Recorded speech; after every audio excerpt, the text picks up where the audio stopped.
امریکہ اور ایران جنگ شروع ہونے سے پہلے ایران کو صرف ایک ایسے ملک کے طور پر دیکھنا صحیح نہیں ہوگا جو امریکی سینکشنز کے بوجھ تلے دبا ہوا تھا۔ حقیقت یہ ہے کہ ایران کئی مشکلوں کے باوجود اپنی economy, oil export, nuclear programme, missile طاقت اور سسٹم کو بچائے ہوئے تھا۔ ساتھ ہی ایران کو مہنگائی، کرنسی کی گرتی قیمت اور لمبے عرصے سے چلے آ رہے سینکشنز کا بھاری نقصان اٹھانا پڑ رہا تھا، لیکن اس کے باوجود تہران نے امریکہ کی زیادہ تر پابندیوں کو اپنے لیے آخری دیوار نہیں بننے دیا۔ ایران نے چین کے ساتھ کاروبار بڑھایا، اپنی آئل انڈسٹری کو زندہ رکھا اور ایسے راستے بنائے جس سے ڈالر سسٹم کے باہر بھی کاروبار جاری رہ سکے۔ یعنی جنگ سے پہلے ایران کمزور ضرور تھا مگر بے بس نہیں تھا۔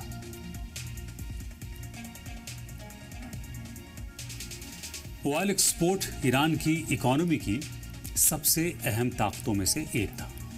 امریکی سینکشنز کے باوجود ایران نے اپنے کروڈ کی بکری کے لیے سب سے بڑا بازار چین میں بنایا ہوا تھا۔ 2024 میں چین کو ایرانی آئل ایکسپورٹ قریب 14 لاکھ بیرل روزانہ تک پہنچ گیا تھا اور 2025 میں یہی ایکسپورٹ بڑھ کر تقریباً 16 لاکھ بیرل ہر روز کے پار پہنچ گیا۔ یعنی امریکہ کی کوشش یہ تھی کہ ایران کا تیل بکنا بند ہو جائے، لیکن ایران نے ڈسکاؤنٹ، الگ الگ ٹریڈنگ نیٹ ورک اور شیڈو شپنگ کے ذریعے اپنے لیے ایک ایسا راستہ بنا لیا تھا جس میں امریکی سینکشنز اور پابندیوں کے باوجود تیل کی کمائی پوری طرح بند نہیں ہوئی۔ چین ایران کا سب سے بڑا آئل خریدار بن چکا تھا اور یہی بات واشنگٹن کے لیے سب سے بڑی پریشانی تھی۔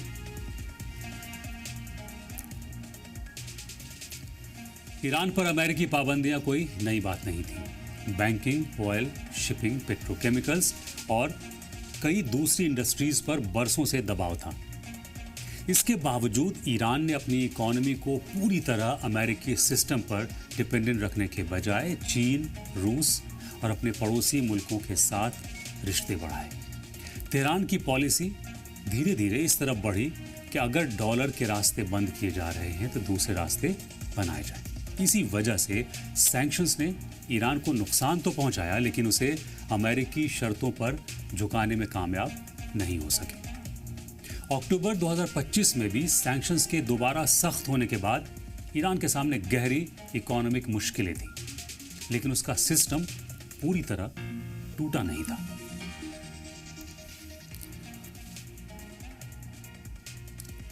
جنگ سے پہلے ایرانی ریال بے حد کمزور ہو چکا تھا اور جنوری 2026 میں $1 کی قیمت کھلے بازار میں قریب 15 لاکھ ریال تک پہنچ گئی تھی۔ آپ اندازہ لگائیے، $1 مطلب 15 لاکھ ریال۔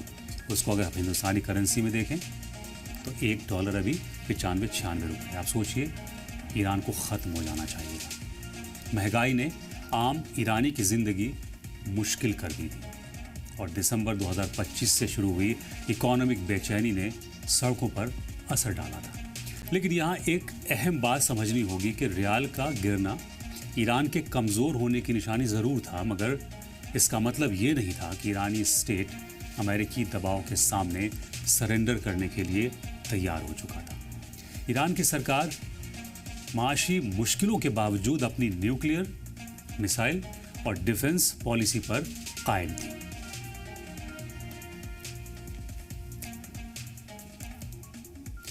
جنگ سے پہلے ایران کے پاس یورینیم انریچمنٹ کی ایسی صلاحیت تھی جسے صرف ایک معمولی نیوکلیئر پروگرام کہہ کر نظر انداز نہیں کیا جا سکتا تھا۔ IAEA کے مطابق جون 2025 تک ایران کے پاس قریب 904 کلو انریچڈ یورینیم کا اسٹاک تھا، جس میں 60% تک انریچڈ یورینیم یعنی تقریباً 440 کلو کے آس پاس۔ ایران لگاتار کہتا رہا کہ اس کا نیوکلیئر پروگرام پیسفل ہے اور وہ نیوکلیئر ہتھیار بنانے کا کوئی ارادہ نہیں رکھتا، لیکن امریکہ اور اس کے الائز کے لیے 60% انریچڈ اور ایران کے بڑھتے قدم امریکہ کی راتوں کی نیند حرام کیے ہوئے تھے۔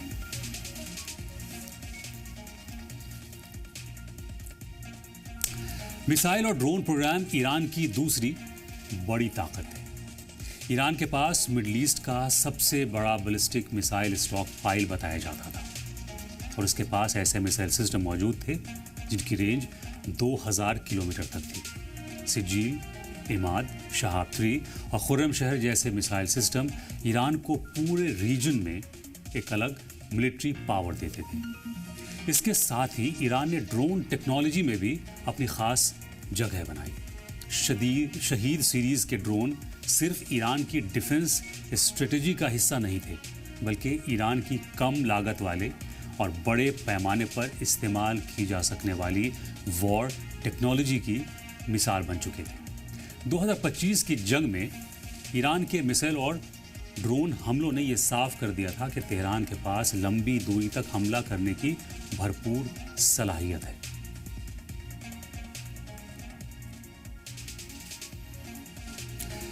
ایرانی سوسائٹی کی تصویر بھی دو حصوں میں بٹی ہوئی تھی۔ ایک طرف مہنگائی، بے روزگاری، ریال کی گرتی قیمت، سینکشنز اور سرکار سے ناراضگی۔ دوسری طرف ایک ایسا ایرانی سماج بھی تھا جس میں ملک کی آزادی اور باہری طاقتوں کے سامنے کھڑے ہونے کا احساس گہرا تھا۔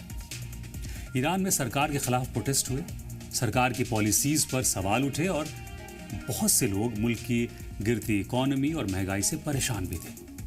لیکن سرکار سے ناراضگی اور امریکہ کے ساتھ کھڑے ہو جانا، یہ دونوں ایک ہی بات نہیں تھی۔ یہی وہ فرق تھا جسے باہر سے ایران کو دیکھنے والوں نے کئی بار کم کر کے اندازہ لگایا، کم آنکا۔ ایرانی سماج میں سسٹم سے شکایتیں بہت تھیں، مگر ملک کی خود مختاری اور باہری دخل کے سوال پر تصویر کہیں زیادہ پیچیدہ تھی۔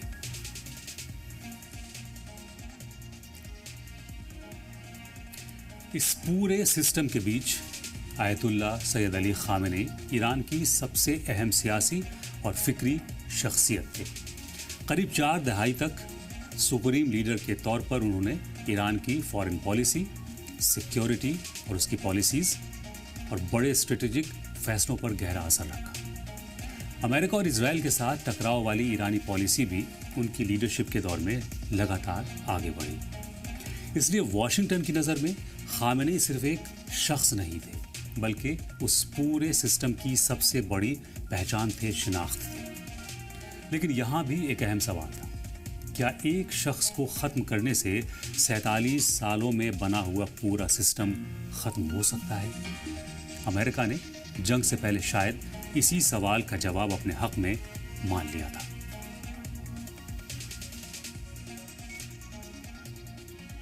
اور یہی سے اس امریکی سوچ کو سمجھنا ضروری ہے جس کے تحت ایران پر حملہ کیا گیا۔ گمان یہ تھا کہ اگر آیت اللہ خامنئی کو راستے سے ہٹا دیا جائے تو ایران کی لیڈرشپ میں ایسا خلا پیدا ہوگا، یعنی ویکیوم ہوگا، جسے بھرنا مشکل ہوگا۔ لیکن شاید سسٹم کے اندر ٹوٹ پھوٹ شروع ہوگی، سڑکوں پر ناراضگی بڑھے گی اور رجیم چینج کا راستہ صاف ہو جائے گا، کھل جائے گا۔ اسی سوچ کے ساتھ یہ امید بھی تھی کہ ایران کی نیوکلیئر سائٹس پر حملہ کر کے اس کے انریچڈ یورینیم پر قبضہ اور اس کی کیپیبلٹیز کو ختم کیا جا سکتا ہے۔ اس کے ساتھ ہی میزائل اور ڈرون پروگرام کو تباہ کر کے ایران کی ملٹری طاقت کو اتنا کمزور کر دیا جائے گا کہ وہ آگے کسی بڑے وار یا پلٹوار کی حالت میں نہیں رہے گا۔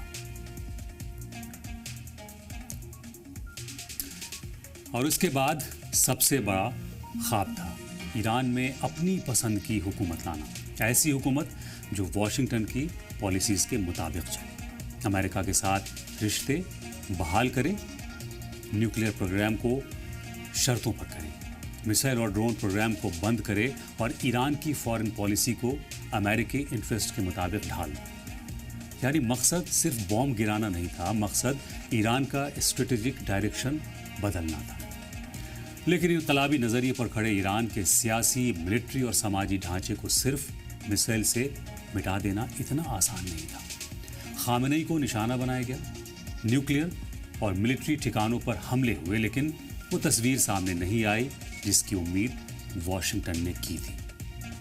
ایران کا سسٹم اپنی جگہ قائم رہا، اس کے لیڈرشپ کا سلسلہ آگے بڑھا اور رجیم چینج کا امریکی خواب پورا نہیں ہو پایا۔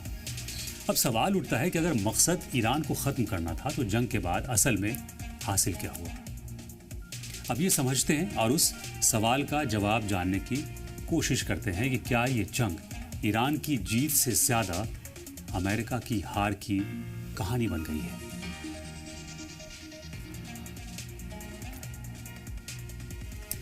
تو جنگ کے بعد ایران کو سمجھنے کے لیے سب سے پہلے آئل ایکسپورٹ کو دیکھنا ہوگا، کیونکہ امریکی اسٹریٹجی کا ایک بڑا مقصد ایران کے تیل سے ہونے والی آمدنی کو چوٹ پہنچانا تھا۔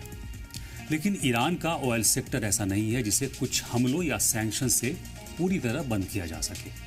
ایران پچھلے کئی سال سے امریکی پابندیوں کے بیچ تیل بیچتا رہا ہے اور اس نے چین کو اپنا سب سے اہم خریدار بنا لیا ہے۔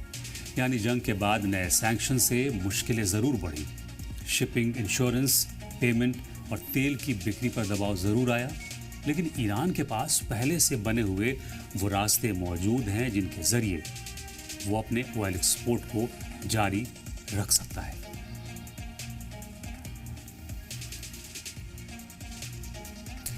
سینکشنز جنگ کے بعد اور سخت ہوئے ہیں اور امریکہ کی کوشش ہے کہ ایران کی آئل انکم، بینکنگ اور ٹریڈ نیٹ ورک پر زیادہ سے زیادہ دباؤ ڈالا جائے۔ لیکن سوال یہ ہے کہ آخر ایسے ملک کا کتنا نقصان کیا جا سکتا ہے جو قریب 47 سال سے امریکی پابندیوں، اکانومک پریشر اور الگ الگ طرح کے دباؤ کا سامنا کر رہا ہے۔ ایران نے ان 47 سال میں سینکشنز کے ساتھ جینا سیکھ لیا ہے۔ اس نے اپنی انڈسٹری کو لوکل بنانے کی کوشش کی، الگ الگ ملکوں کے ساتھ ٹریڈ بڑھایا اور امریکی ڈالر سسٹم سے باہر کاروبار کے راستے تلاش کیے۔ اور سب سے اہم بات، اس کے پاس چین جیسا بڑا کمرشل پارٹنر ہے۔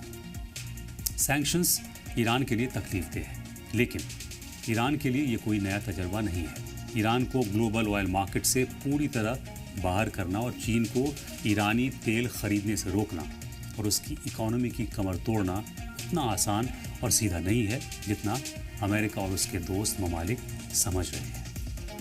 یعنی جنگ کے بعد امریکہ کو نئے سینکشنز لگانے پڑے، جو ظاہر سی بات ہے کہ یہ ایران کی جیت تو نہیں ہے، لیکن امریکہ کی ہار کا ثبوت تو ضرور ہے۔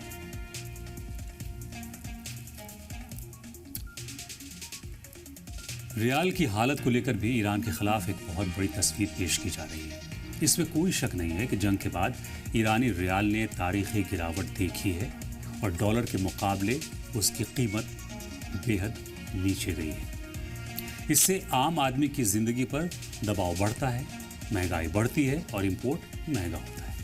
لیکن ریال کی کہانی جنگ سے شروع نہیں ہوئی تھی۔ امریکی سینکشنز، بینکنگ پابندیاں، مہنگائی اور لمبے وقت سے چل رہے اکانومک کرائسس کی وجہ سے ریال پہلے سے ہی لگاتار کمزور ہو رہا تھا۔ ایسے میں جنگ کے بعد اس کی قیمت میں اور گراوٹ ہوئی ہے، لیکن سوال یہ ہے کہ کیا ریال کا اور گرنا اپنے آپ میں ایران کے پورے سسٹم کو گرا سکتا ہے؟ اس کا جواب اتنا سیدھا اور آسان نہیں ہے۔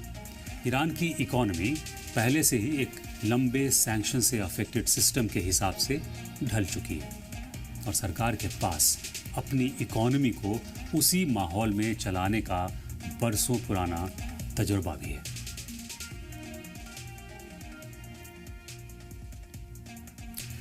اور اگر ایران کی ہار ہوتی تو اصل بدلاؤ ایرانی سوسائٹی میں دکھائی دیتا۔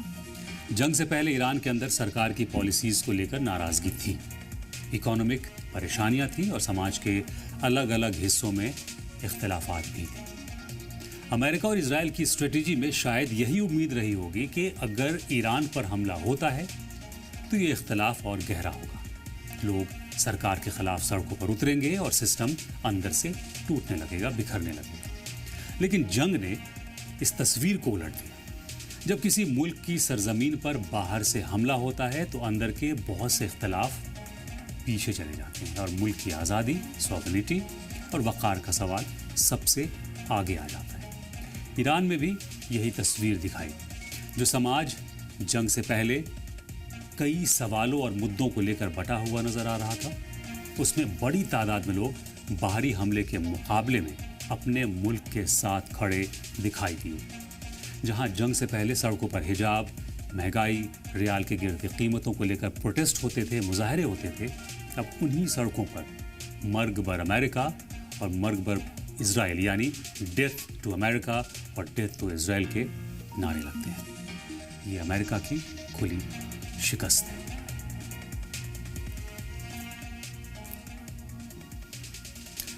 اور ایران کی سڑکوں پر صرف سرکار کی حمایت ہی نہیں بلکہ اپنی سرزمین اور اپنی خود مختاری کی حفاظت کا جذبہ بھی دکھائی دیتا ہے۔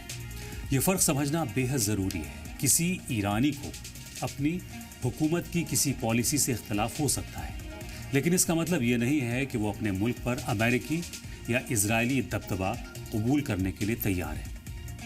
جنگ کے بعد ایرانی سوسائٹی کے ایک بڑے حصے میں یہی احساس اور زیادہ مضبوط ہوا ہے کہ ایران کے اندر کے مسئلے ایرانی لوگ خود طے کریں گے۔ باہر سے کوئی ملک یہ فیصلہ نہیں کر سکتا کہ ایران میں کون حکومت کرے گا اور ایران کی فارن پالیسی کیا ہوگی۔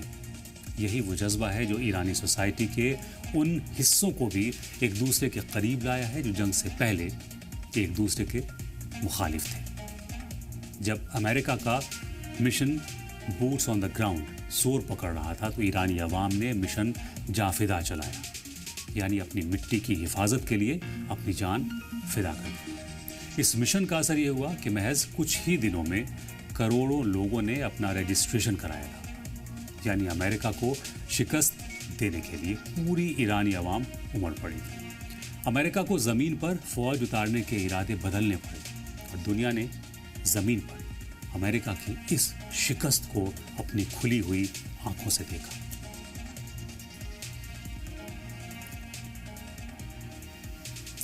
آیت اللہ سید علی خامنئی کی شہادت ایران کے لیے بہت بڑا صدمہ تھی۔ وہ صرف سپریم لیڈر نہیں تھے بلکہ ایرانی سسٹم کے سب سے اہم فیصلوں اور اس کی اسٹریٹجک سوچ کا چہرہ تھے۔ لیکن امریکہ اور اسرائیل شاید یہ اندازہ لگانے میں ناکام رہے کہ کسی لیڈر کی شہادت اور ایک پورے سسٹم کی شکست دو الگ الگ چیزیں ہیں۔ خامنئی کی شہادت کے بعد ایرانی لیڈرشپ بکھرنے کے بجائے اور زیادہ سخت نظر آئی۔ فیصلوں میں ہچکچاہٹ کم ہوئی اور امریکہ کے ساتھ کسی بھی رشتے یا بات چیت کو ایران کی اپنی شرطوں سے جوڑ دیا گیا، یعنی جس حملے سے لیڈرشپ کو کمزور کرنے کی امید تھی اس نے ایرانی سسٹم کو اور زیادہ کڑا اور فیصلہ کن بنا دیا۔ کہا جانے لگا کہ زندہ خامنئی سے زیادہ خطرناک ہو گئے ہیں شہید خامنئی۔ خامنئی زندہ تھے تو ایک ہی تھے، شہید ہوئے تو ایران کے ہر گھر سے خامنئی نکلنے لگے۔ خامنئی ایک سوچ، ایک فکر اور تحریک بن گئے۔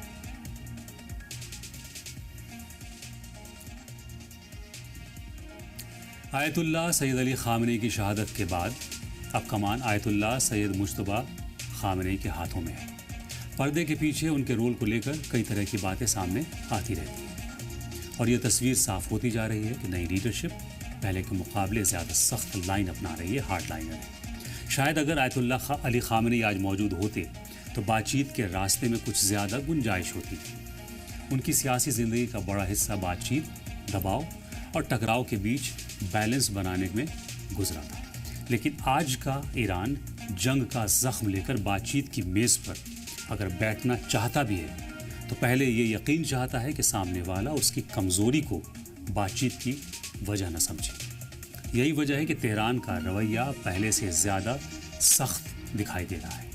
ایران کا یہ رخ، یہ لہجہ، یہ تیور جنگ سے پہلے نہیں تھا۔ جنگ کے بعد بدلے ہوئے ایران نے امریکہ کو شکست کے راستے پر لانے کو مجبور کر دیا ہے۔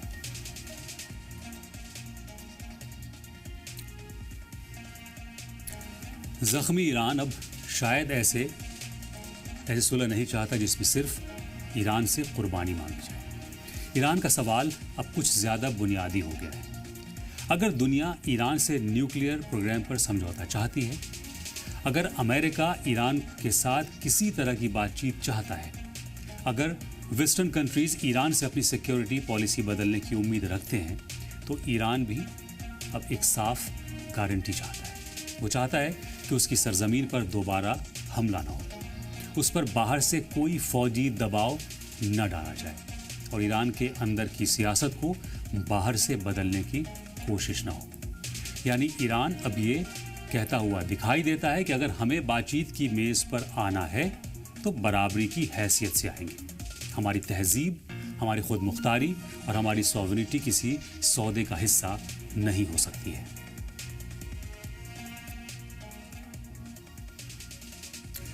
یہی وجہ ہے کہ جنگ کے بعد ایران ایک فیصلہ کن موڑ پر کھڑا دکھائی دیتا ہے. اگر جنگ شروع ہی نہ کی جاتی تو شاید امریکہ اور ایران کے بیچ بات چیت کی راہ شاید آسان ہوتی. بات چیت میں جہاں کئی مدعوں پر اختلاف تھے وہاں کم سے کم ایک راستہ موجود تھا. لیکن جنگ نے اس بھروسے کو بہت گہرا نقصان پہنچایا ہے. جب بات چیت کے دوران حملہ ہوتا ہے، لیڈرشپ کو نشانہ بنایا جاتا ہے اور نیوکلیئر ٹھکانوں پر بھی بم گرتے ہیں تو اگلی بار بات چیت کی میز پر بیٹھنے والے ملک کے لیے یہ یقین کرنا مشکل ہو جاتا ہے کہ بات چیت کے پیچھے اصل مقصد سمجھوتا ہے یا کسی اگلے حملے کی تیاری.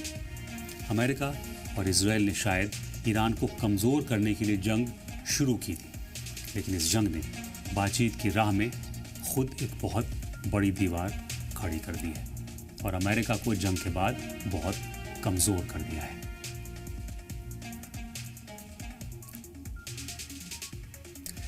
اس لیے آج ایران کو صرف گرتے ریال، سینکشنز اور جنگ کے نقصانات سے دیکھنا پوری تصویر نہیں ہے. ایران کو اس ملک کے طور پر دیکھنا ہوگا جس نے 47 سال کے دباؤ کے بعد بھی اپنا آئل سیکٹر زندہ رکھا ہے، چین جیسے پارٹنر کے ساتھ اپنے ٹریڈ نیٹ ورک بنائے، سینکشنز کے ساتھ جینے کا تجربہ حاصل کیا، اپنی مثل اور ڈرون طاقت کو برقرار رکھا اور جنگ کے بعد اپنی سوسائٹی کو باہری حملوں کے مقابلے میں بڑی حد تک ایک جٹ کیا ہے.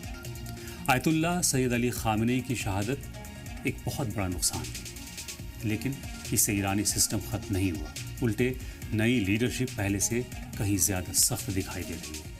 اس لیے اب سوال یہ نہیں ہے کہ ایران کو کتنا نقصان ہوا ہے، اصل سوال یہ ہے کہ امریکہ نے جس جنگ سے ایران کو اپنی شرطوں پر جھکانے کا خواب دیکھا تھا، کیا اسی جنگ نے ایران کو اور زیادہ متحد کر دیا ہے، یونائٹ کر دیا ہے، اور امریکہ کے گلے میں شکست کا طوق یعنی میڈل پہنا دیا ہے.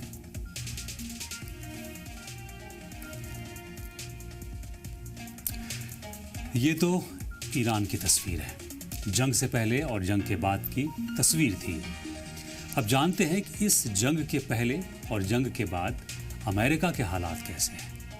جنگ سے پہلے مڈل ایسٹ میں امریکہ کی حیثیت کیا تھی اور جنگ کے بعد اس کی پوزیشن اب کہاں پہنچی ہے. جنگ سے پہلے امریکی بیسز پورے ریجن میں اس کی طاقت اور دبدبے کی نشانی تھے. قطر، بحرین، کویت، عراق اور دوسرے ملکوں میں موجود امریکی فوجی ٹھکانوں کی وجہ سے یہ احساس تھا کہ امریکہ جہاں چاہے وہاں اپنی طاقت استعمال کر سکتا ہے. لیکن جنگ نے پہلی بار اس سوچ کو بہت گہرا جھٹکا دیا. ایران نے امریکی ٹھکانوں اور امریکی انٹرسٹ کو نشانہ بنایا اور جہاں چاہا وہاں حملے کیے. ایرانی حملوں کے بعد امریکی گلف بیسز کے مستقبل پر ہی سوال اٹھ رہے ہیں اور ان ٹھکانوں کی مرمت کا اندازہ قریب $5 بلین تک لگایا جا رہا ہے. عرب کے حکام اور عوام یہ کہہ رہے ہیں کہ جب امریکہ اپنے ہی فوجی ٹھکانوں کی حفاظت نہیں کر سکا تو ہماری حفاظت کیا خاک کرے گا. یہ امریکہ کا جنگ کے بعد بہت بڑا نقصان ہے اور شکست کی پہلی علامت ہے.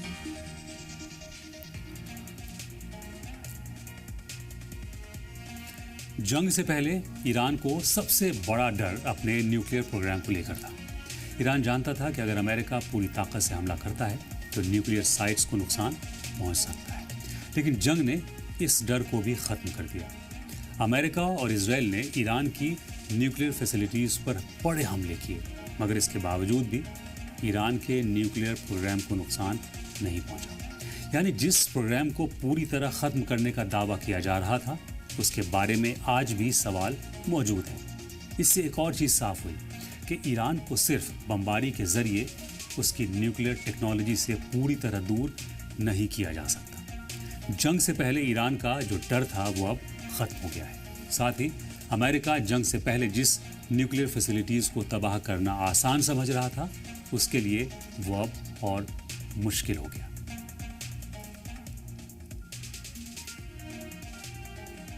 اس جنگ میں امریکہ اور اسرائیل کا مقصد ایران کو ڈسارم کرنا تھا، میسائل، ڈرون، ایئر ڈیفنس اور دوسرے ملٹری سسٹم کو تباہ کر کے ایران کو اس حالت میں پہنچانا تھا کہ وہ دوبارہ امریکہ یا اس کے الائز کے سامنے کھڑا نہ ہو سکے۔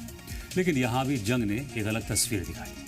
ٹرمپ بار بار کہتے رہے کہ ایران کی army, navy, air force, missile, drones, military capabilities پوری طرح تباہ ہو چکی ہیں، مگر اس کے بعد بھی ایران کے تگڑے حملے جاری رہے۔ ایران کے ملٹری کیپیبلٹیز کا تو کسی کو اندازہ نہیں لگا، لیکن اب امریکہ کے اپنے ہتھیاروں کے اسٹاک پائلز پر سوال کھڑے ہو رہے ہیں۔ روئٹرز کے مطابق 5 مہینے کی جنگ میں امریکہ نے اپنے تھاڈ، پیٹریٹ اور دوسری میسائلز کی 80% اسٹاک استعمال کر لی ہیں، جبکہ گلوبل ٹام ہاک اسٹاک کا لگ بھگ آدھا حصہ استعمال ہونے کی خبریں بھی سامنے آئی ہیں۔ یعنی ایران کو ڈسارم کرنے نکلی امریکی فوج کو خود اپنے ہتھیاروں کے اسٹاک کو دوبارہ بھرنے کی ضرورت پڑ رہی ہے۔ یہ سپر پاور کی سب سے بڑی ہار ہے۔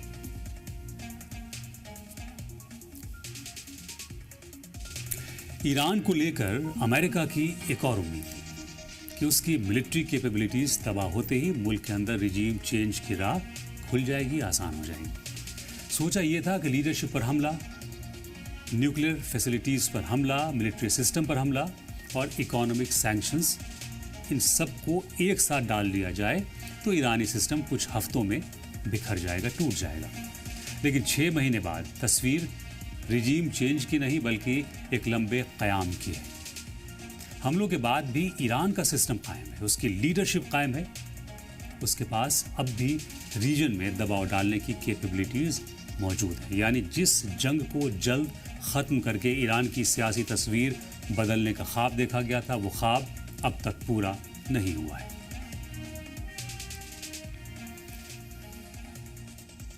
اسی طرح ایران کے جن ریجنل پارٹنرز کو امریکہ پراکسی کہتا رہا ہے وہ بھی ختم نہیں ہوئے۔ حماس، حوثی، حزب اللہ اور عراق میں ایران کے قریبی شیعہ ملیشیا کی موجودگی اب بھی ریجنل سیکیورٹی کی ایک اہم حقیقت ہے۔ جنگ کے 6 مہینے بعد بھی یہ گروپس حملے کرنے اور حملوں کا جواب دینے کی صلاحیت رکھتے ہیں۔ ساؤتھ لیبنن میں حزب اللہ اسرائیل کو کڑی ٹکر دے رہا ہے، حوثی ریڈ سی میں حملے کر رہے ہیں، عراقی ملیشیا پوری طرح تیار بیٹھی ہے۔ حماس سے ہتھیار ڈالنے کی ٹرمپ کی پیس پہل بھی ناکام ہو چکی ہے۔ حماس اپنی شرطوں کے ساتھ ہتھیار رکھنے کی بات پر اڑا ہوا ہے۔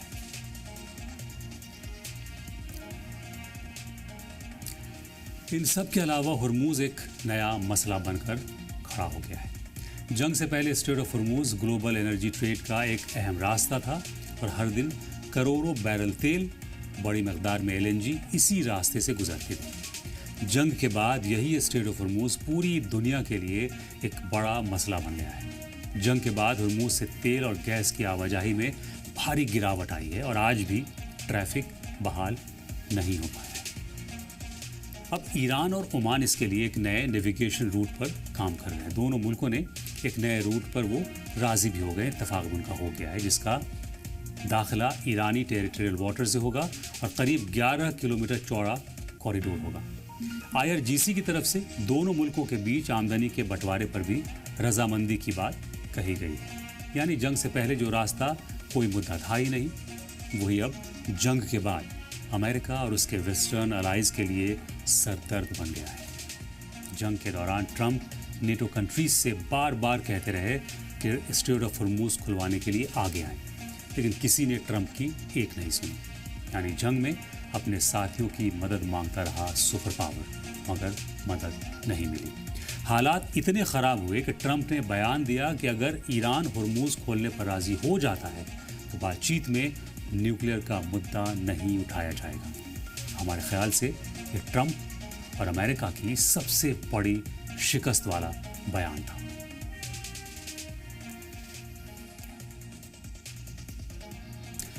اور اس 6 مہینے کی جنگ کی بھاری قیمت بھی امریکہ کو چکانی پڑی ہے۔ امریکہ پر پہلے سے ہی بہت بڑا قرض ہے اور جنگ نے فیڈرل بجٹ پر نیا بوجھ ڈال دیا ہے۔ اگست تک امریکی نیشنل ڈیٹ $40